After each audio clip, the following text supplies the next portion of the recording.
Hey guys, how's it going? In this video, I will be teaching you how to use a mirrorless camera as your computer's webcam with just a few cheap accessories. And this could be for online school, for streaming on Twitch or YouTube, or even just for Zoom calls to look very professional. And I actually do two of those three things with my Sony a5100. And almost any mirrorless camera will work with this, as long as it came out within the last decade and supports clean HDMI output. I will give more detail just in a bit, don't worry. Let's get started.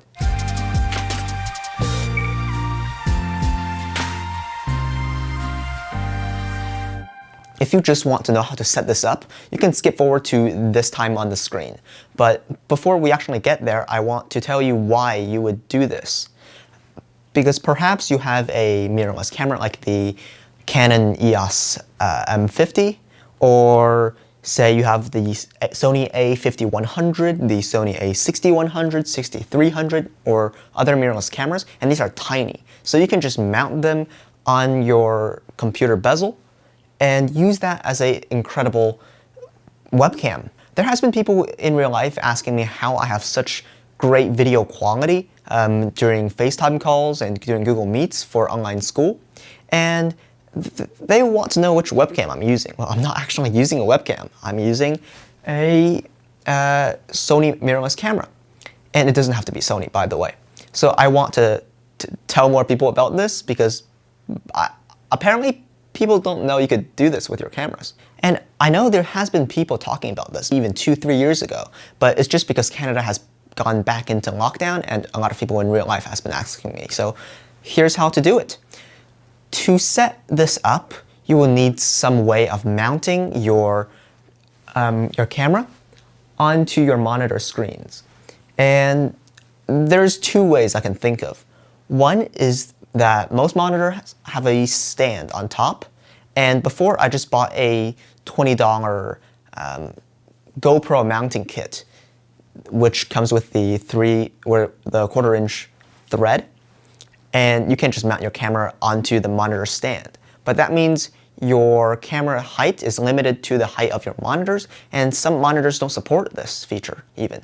So the better option, I thought, was to actually just go on Amazon, buy a really cheap $20 tripod, and just mount it behind the desk. And that's what I'm doing right now, actually. You can't really see this because my iPad's covering it, but here's a clip on the screen right now of you just being able to see that my camera is being mounted on a tripod that's behind the desk. And honestly, this I think is even better because you can change the angles of your camera, and when you want to take off your camera, you can just easily take off the plate, and bam, you have your camera with you still. Tucked away with all of my other cables, we have my HDMI capture card. And these are quite cheap.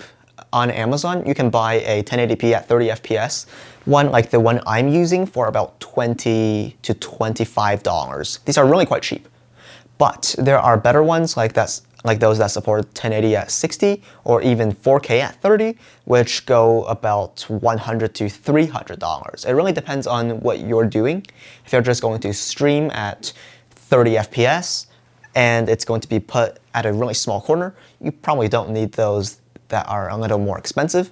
But say you do Zoom conferences every single day, then you might want to invest in something a little more expensive. To me, the $20 version is enough. I'll be linking some in the description down below if you can't find them, but just know that I'm not being sponsored and these companies don't give me any money. Now that you have a way to mount your camera and a way to connect your camera's HDMI output signal to be converted into a USB 2 signal with the capture card, you will need a way to link these two together. And that's where the HDMI to micro HDMI cable comes in.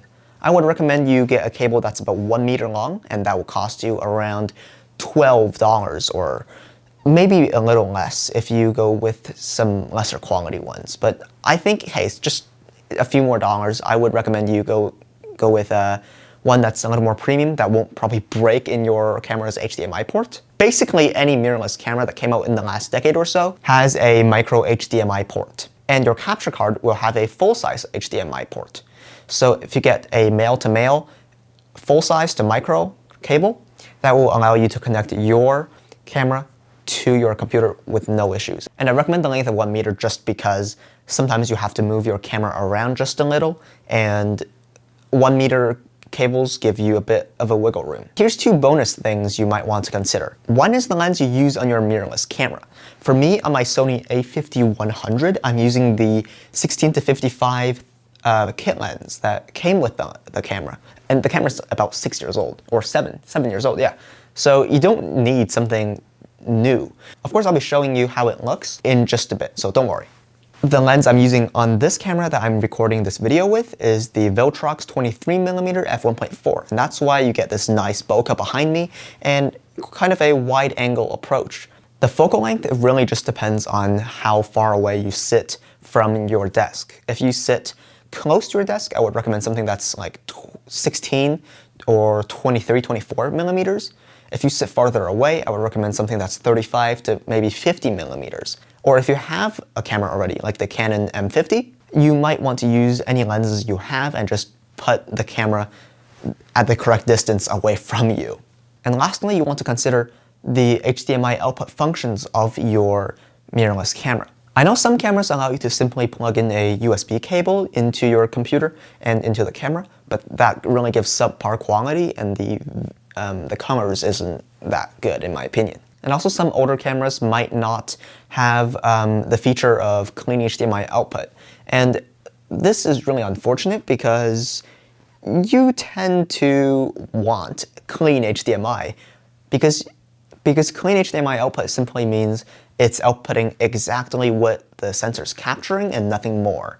If you don't have clean HDMI output, you will see the exposure settings, the mode, and everything on the screen itself. And that's really annoying. So you have to crop into the picture, which means you slightly lose resolution, but you really just want to make sure that your camera has clean HDMI output. You can simply find this information just online by searching, say, Sony a5100 HDMI output. And yes, Sony a5100 does. I'm gonna give a few Sony examples just because I'm familiar with Sony. So the 5100 has it. The a6000 does not, but anything newer than the a6000 also does. So the Sony a7, a7 Mark II, the Sony a6500, all of those have clean HDMI output. So if you just buy a Sony, you're basically good. All right, enough of me rambling on. Let's go on the computer and see how I have it set up and how the video actually looks.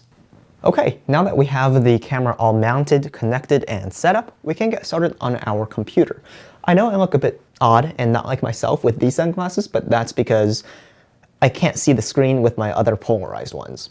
Okay, so right now you have 2 options. You can either connect to the capture card directly, use it directly as an input source for your videos, or say you're streaming or you're calling someone, you can just use that as the source, or you can use a third-party app like OBS to alter the source a bit before you do it. I'll show you both options, and these are universal. You can use a Mac, Windows, Linux, all of that, they all work. So here, I'm going to use Safari and just go to Google Meet. Of course, you don't need to use Safari. Here, I'm going to create an instant meeting, and I'm going to join. Yes, allow. Look at that. And if I turn on my cameras, you can see I am here and it's working. Nice. Now you can really see how messy my background is. It's pretty nice. This is how I do online class. And honestly, I think this is fine just for my workflow, but for more advanced people, you might want to do more advanced things like this, for example. So here we have OBS, and you can basically do whatever you want to the output source now, like adding on a filter, resizing it. Anything will work, honestly. So, also with OBS, you can have you will turn on a virtual camera on the bottom right, and that's how you would select the OBS virtual camera as the source. Also, you can, I think this is great. This is what I do when I have to record a clip for my homework. I just click on start I just click on start recording, not start streaming, don't do that. And I can record a clip of myself, and it's saved into the destination folder that I have selected. And with OBS, this really isn't a video on that. So that's it for connecting to your computer.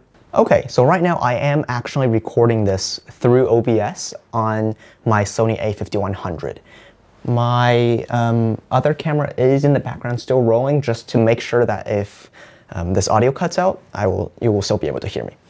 Anyway, you can see this is the quality that you can expect, although I do have some actual lighting. Here, I can even make it better. Look at that. Now it looks even better. I've turned on this light box and turned off the other ones. This is a pretty nice background in my opinion, and overall, this gives a really professional feel to your videos. This is actually how I enter my classes, and people are like, wow, your video actually looks really nice. And I'm sorry I don't have an actual webcam here to show you guys, but I think you can tell pretty easily that this is a lot better than a standard webcam. And another good thing is that if you're using a zoom lens like the 16-50 kit lens, you can actually change the field of view on the go. So sometimes I want to be a little closer to the people that I'm talking with, and sometimes I want to have a really close-up like this. You know, it's pretty cool. You could, hey guys, how's it going? Oops, hey guys, how's it going? All right, you get the point. You could also just make it really wide and have a distorted effect. Say if you want to show someone something, you could do this, and you know the autofocus too is really nice with this camera. I'm sure even without this light like this, you can still get pretty good video. It's just that it's a little darker, and especially with this lens, it's not really fast, so it's a bit darker. Here, I can turn up the brightness of my lamp on the desk. I think this looks good, yeah? So overall, I hope you've found this useful, and I guess this is where I have my outro. You can click on things on the screen right now if you feel like it. And yes, this video, or this clip right here, is 30 FPS at 1080p instead of 4K, just because of my capture card. If you have any questions, please leave it in the comment section. Like if there's troubleshooting or anything doesn't work, just tell me. I'll try my best to help. Okay, have a good day.